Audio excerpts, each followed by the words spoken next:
Hey guys, welcome back to another episode of Toys in My Closet with me, your host, Hebot. And today we're going to take a look at the brand new ramen toys, like ramen noodle soup. You got that right. Quicksilver and tallyhawk from the brand new Silverhawks line that Ramen Toys is bringing out. And this is the first in the Silverhawk series and collection that Ramen has put out. And as you can see, the packaging is stunning, absolutely sensational. Very well executed, very good aesthetically. It fits the character really, really nice. It has that nice tinfoil look, almost like the silver vac metal that the original toys used to have. You see in the corner it says Quicksilver, item number shoe 1, tallyhawk. You see the figure within, the bubble blister, the silhouette of the cartoon image of Quicksilver, and the Silverhawk original logo. Oh man, so classic. And then in the corner, the Ramen Toys logo, right? Then we look on the side and we have a beautiful illustration, as you see there, a beautiful illustration of the Silverhawks Quicksilver in an animated cell. I believe it was from one of the, from the cartoon, or it could be an actual brand new illustration. It looks really nice, Silverhawk at the top, and then it says on the bottom, Ramen Toys, item, shot 1 or shoe 1. Then you turn it around and it has another beautiful illustration of tallyhawk alongside with Quicksilver.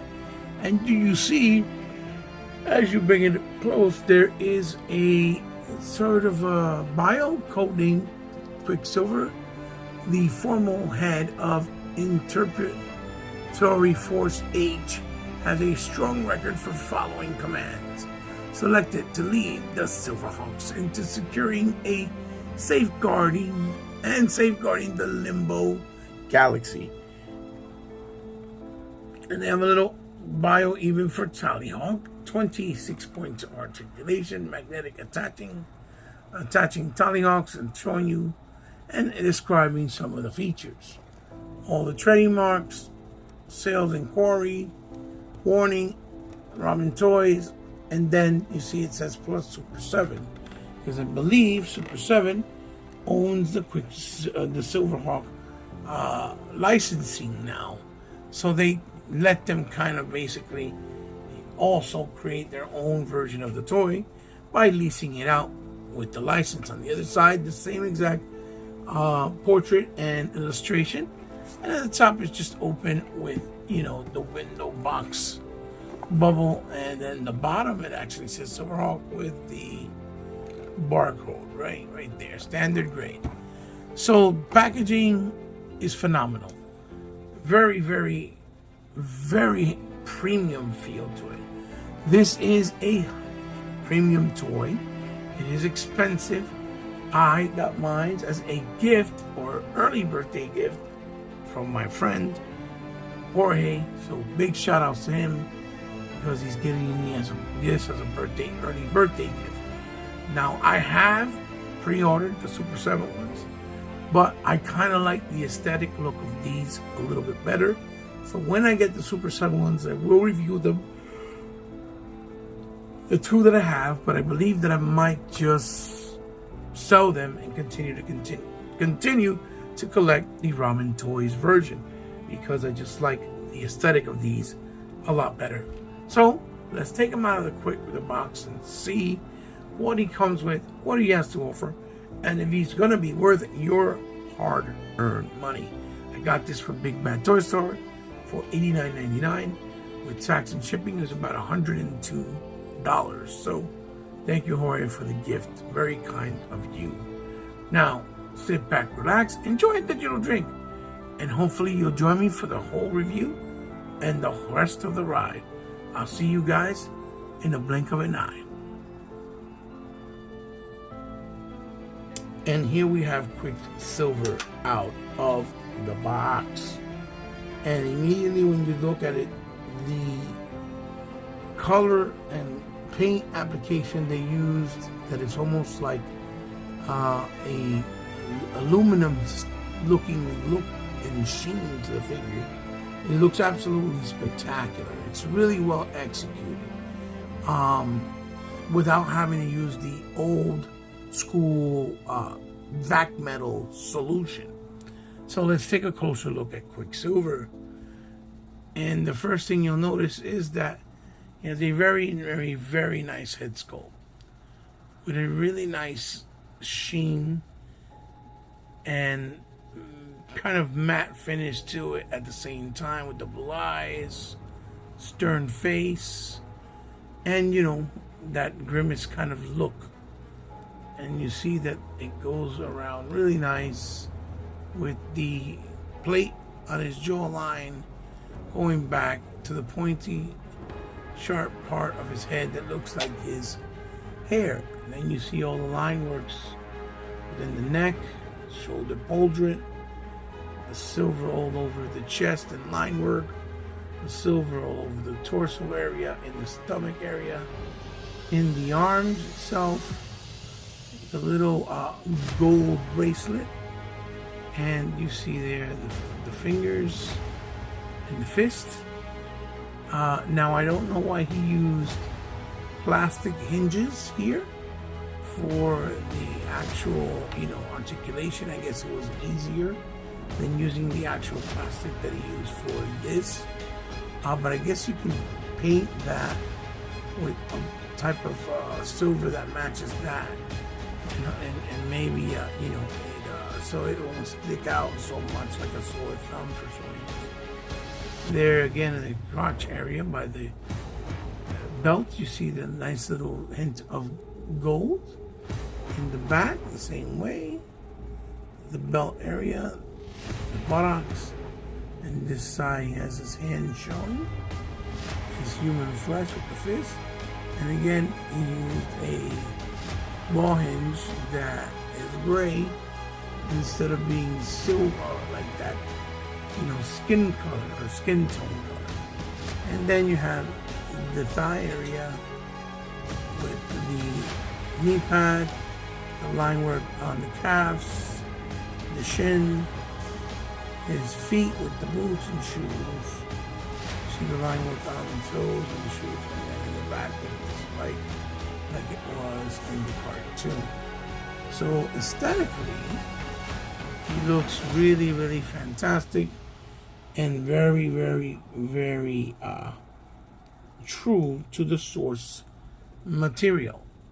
He looks like a combination of the toy and obviously the cartoon, which is very, very nice because it feels right the way it was executed, right? It doesn't just feel like the toy, and it doesn't just feel like the cartoon. It feels like a combination of both. And I think that was the right execution or decision for this particular figure. So now let's take a look at the accessories that he brings. So here we go with Quicksilver's accessories. Now, first and foremost, all of the Silverhawks all have a companion hawk. In his Quicksilver's case, he has tallyhawk. So we'll start off with tallyhawk. And you see how beautifully sculpted and painted tallyhawk is with the gold eyebrows, the red eyes, and the nice pearlescent type of look with the silver. And in the wings, you see he's all silver. Legs, he's all robotic. He's a mechanical talon, right? Or a hawk, if you will. And he looks really nice, and he comes with the wings that are closed down and splayed under. So that's his companion. Then he comes with a pair of wings to show you tallyhawk or display, so that you're able to display tallyhawk with his wings spread open. and they look really nice, the same kind of color, and they are a flexible type of material, even though here it's a little hardened. But over here in the wing area, what will be the feathers, or the mechanical feathers, it's like a nice soft plastic, and it's painted really, really nice. It matches the figure really, really well. Then he brings a set of open wings, which in this case they're very rigid and hard. I think he should have went with the same material he used for tallyhawk's wings for Quicksilver, so that when you move them and you display them in dynamic poses, it actually can fold and bend and look more natural. In this case, you have to pose them in a static pose, and it looks like he's only in that static position all the time. And they're painted really nice, and they are labeled L and R for left and right, and that's so that you can display them with them wider open. And then he has two that he comes with, so that you can display them with a shorter position and look. So like he has the arms a little more closed. In the toy, they were made out of like a kind of material, like it was almost like it kind of felt like paperish, but it was also felt like cloth, but cheap. And they would break and mess up with time. So I understand why he went with this more hardened little plastic. Then he has 4 sets of hands, or 3 sets. The fist hands, closed fist that he comes with, and then the closed, straightforward winged hands. That's when he's in the flying position. And yes, one is human and one is with the suit or the glove, so to speak, because that's how it is on him. That's how he looks like in the figure. Same thing with these open, relaxed hands that look more like he's trying to strike a pose, like telling them stop or halt, or like you're trying to maybe perhaps grab something. I don't know. But he brings 3 hands, or 3 sets of hands, 6 hands in total. And last but certainly not least, he brings the mask, which in this case I think works really well. It has a magnet in the back. It's all magnetized. Instead of having an extra portrait.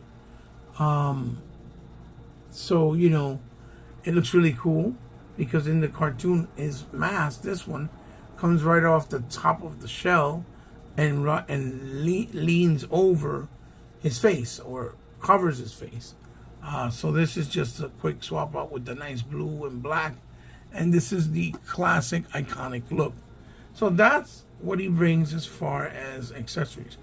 So now let's put some of these accessories on him and take a look what he looks like with them. But before that, let's check out Quicksilver's articulation.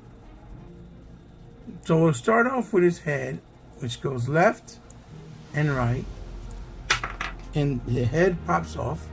See, it's a ball peg, but you can pop it right back in. You just got to line it up correctly.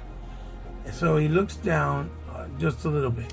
And I think the reason for the ball peg popping out easily is because he put the ball peg with a very small amount of range going upwards. He needed to use a bigger one so that you can move the head back more.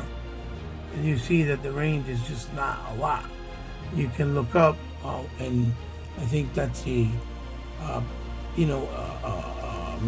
misfortune with the figure, because when you put him in a flying position, he's not going to be able to really look up the way he usually does. He does move left and right, and it has a nice little amount of tilt, which is really nice.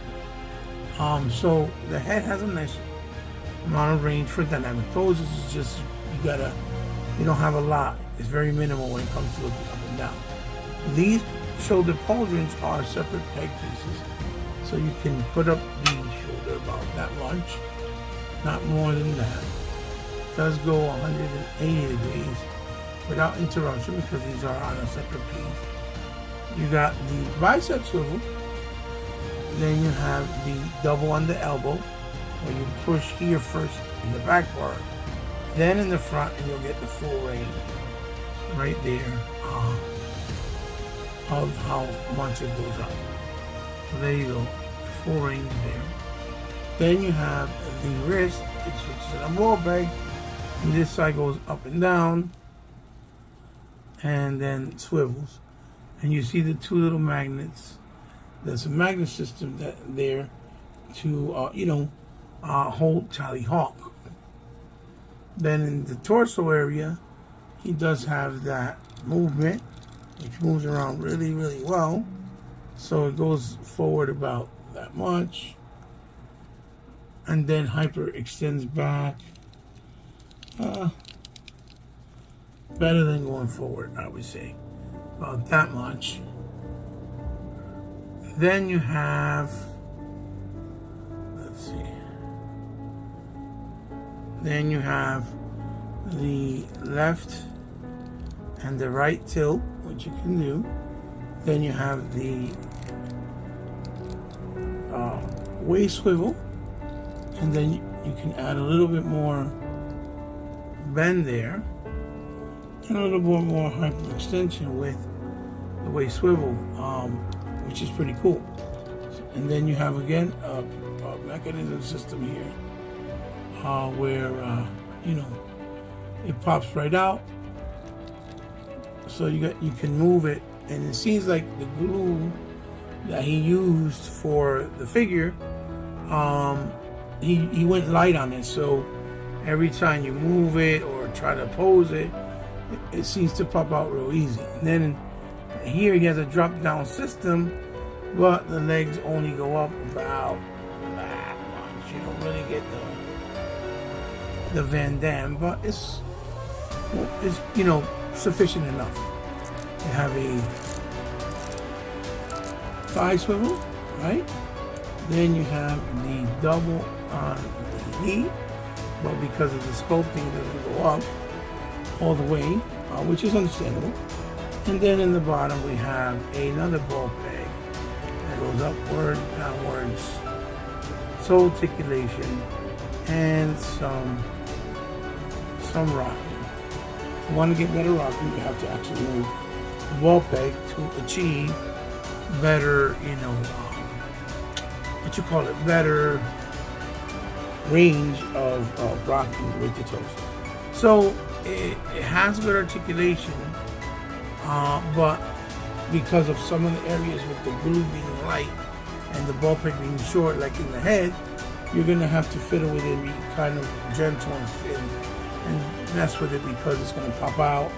Not because it's broken, but because you just use smaller ball pegs and a little bit of glue in certain areas. So now let's put on the accessories and see what he looks like with the accessories. So here we go. We're gonna start off with him and the smaller range wingspan. As you see, they look really, really cool, and he stands very majestic there. But because the wingspans are smaller and a lot lower, you'll notice immediately that it's harder to, put tally, because obviously he has the wings like that. So what we'll do is, just to show you guys, how this mechanism with the magnet works, is we'll pull that out. See that both sides have a magnet, and we'll go and bring in the other one here, the actual plated face with, in battle mode, and put it on, and you see how it sticks right on. So that's what it looks like there, and it looks really, really great. So what we'll do now is we'll change the wingspan to the higher wingspan, so you can see what it looks like with the higher wingspan, and that you can actually put Charlie on his, on his actual arm. So we'll be right back. And here we go. Here we have him with the larger wingspan and tallyhawk on his arm. And it looks really, really nice. Again, the only problem with this figure right now is the fact that some parts are not glued tightly, so it keeps falling apart. But other than that, it looks incredible. You see, tallyhawk has the smaller wingspan. So let's change the big, from the smaller to the big one. You just pull these out like so right here. And then you can put the wingspan on him. You could do it both ways. You could do it where the wing would be, let's say, going downwards, right? Which would be like this.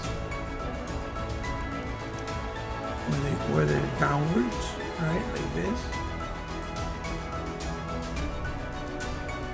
Or you can flip them around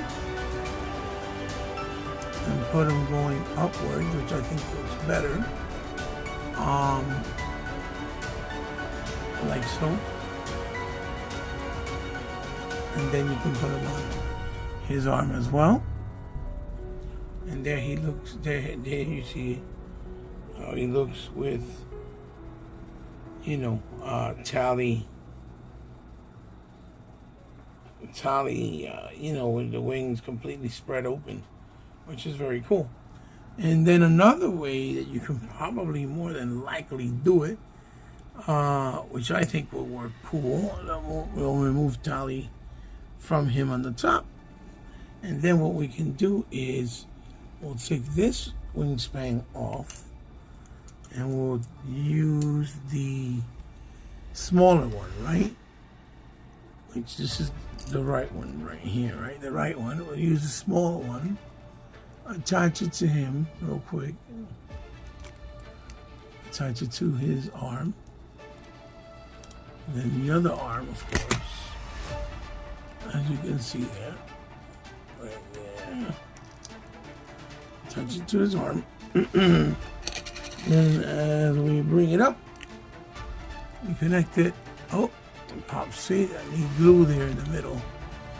Oh, need glue there in the middle. Again, like I said, pop it there. And then pop it right there. And pop it there, right? And then we can bring these necker stands work really well with them. And bring tally up onto his arm, and you can see that this is another cool way of, like, you know, another cool way of, oh, he's falling down magnetically.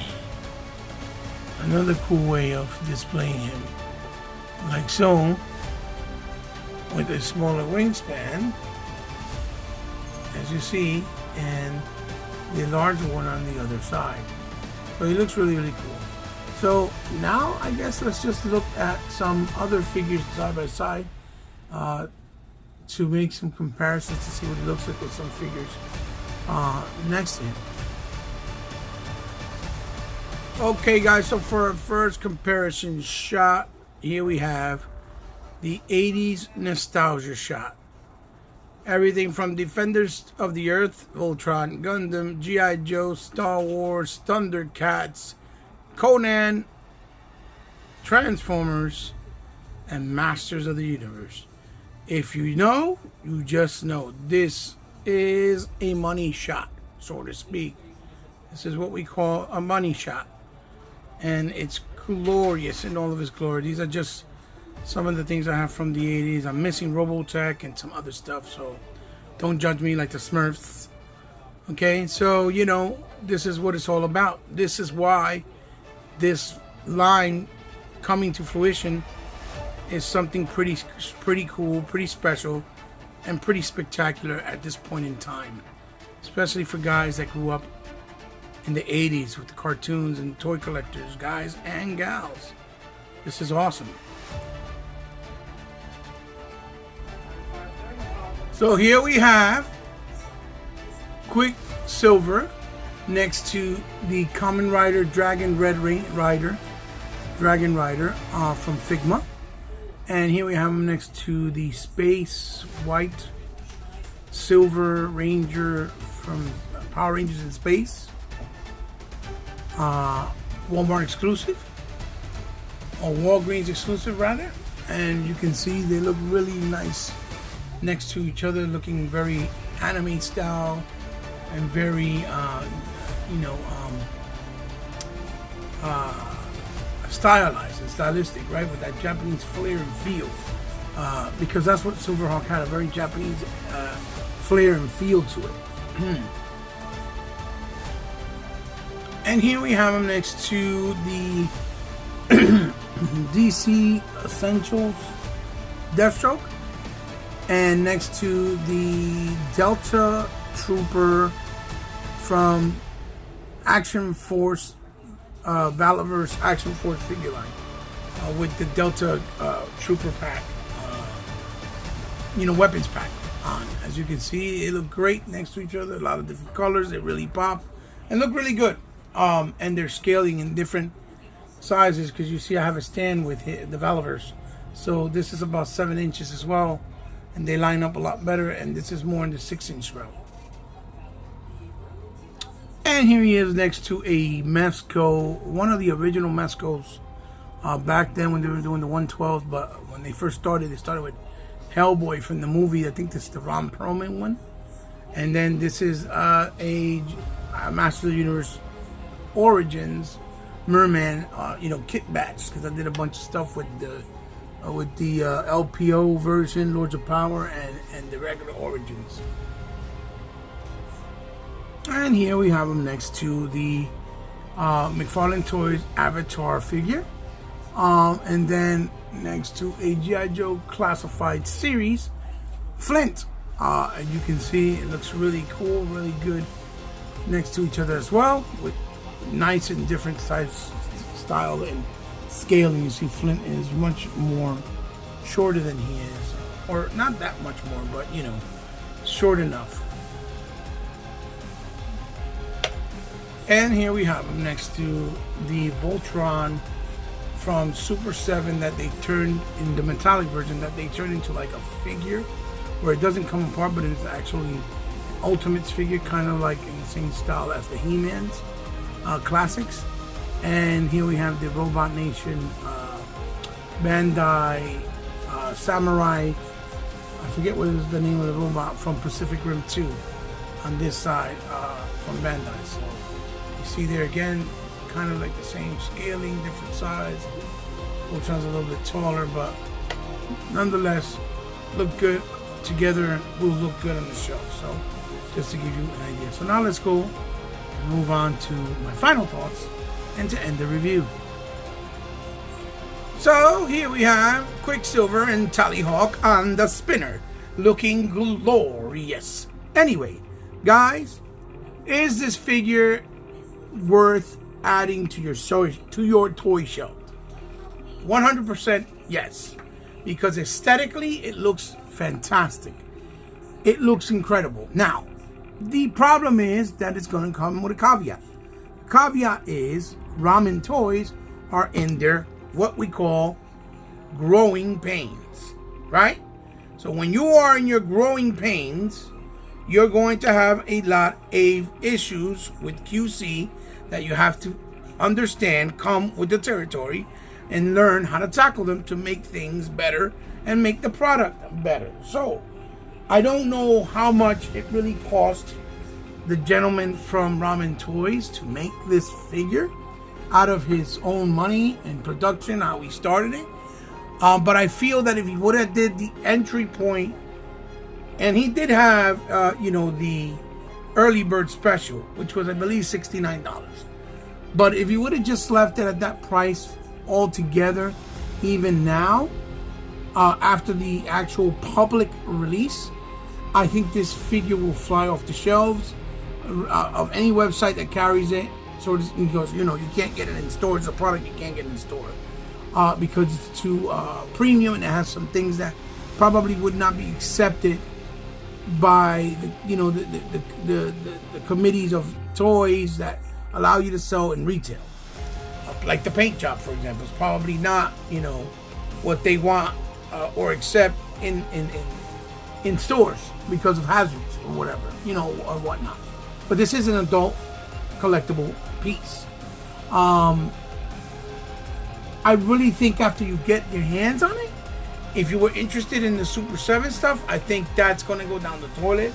Not to say that Super 7 stuff doesn't look good because it has an audience. It's more like the cartoon. It's just if you're looking for that combination of cartoon with the toys that we originally got, this is the perfect execution.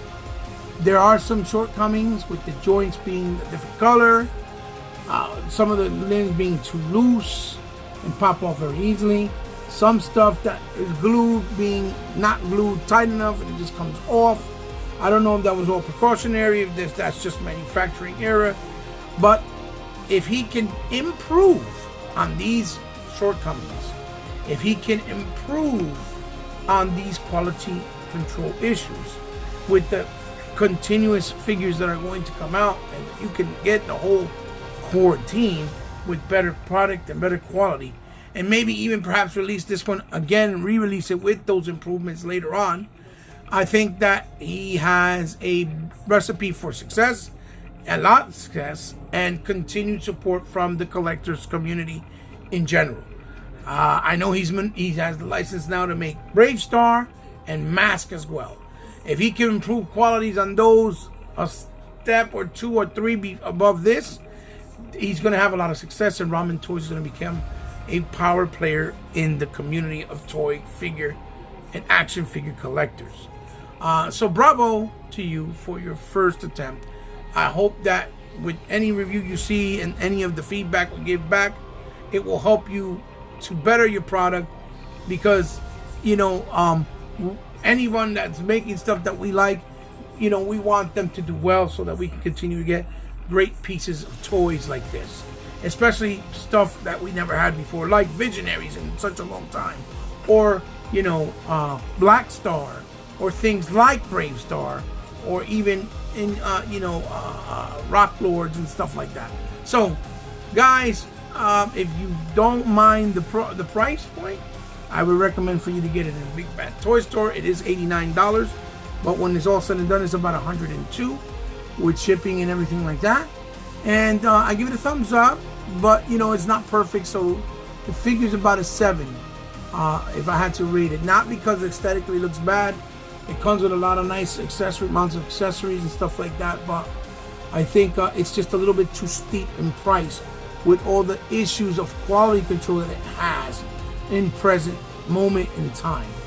He needed to maybe bite the bullet and do it a little cheaper, unless it's something that he cannot do right now because he can't afford it, because he's funding it out of pocket. So guys, let me know what you think down in the description below. And let me know what you think of the figure, if you're planning on getting him. If you're not planning on getting him, you're planning on waiting as a wait and see for a sale, I don't know, whatever the case may be, let me know, because it's good for good conversation for figure collectors. As always, you can find me on any social media platform out there, whether it's Twitter, whether it's Instagram. It's all down in the description below. You guys can always hit me up on DMs if you want to have me showcase something or donate something for me to review, or showcase on my channel. Like I just said, it would be a pleasure, it would be an honor for me to do so. Just hit me up in those DMs and we'll work out the particulars and how to do so. And last but certainly not least, if you guys ever want to help me out in any way, shape, or form, because you like what I do, you like my channel, you like what I do here, and want me to keep doing it and grow and get better and better, with your help, it would go a long way and a longer way, and will help tremendously. Of course, as long as you can and as long as you want to, from the kindness of your heart. It's not mandatory, but you can do so with my PayPal and Patreon information, also down in the description below. So guys, this is your boy Hebot signing off with another episode of Toys in My Closet. This is another exciting episode, and I hope you enjoyed it. I'll see you guys in the next one. Remember, Quicksilver, Tallyhawk, Ramen Toys. It looks absolutely great. It's a good price. It's a good foundation and a good beginning to something that could be very special. Bye bye, guys.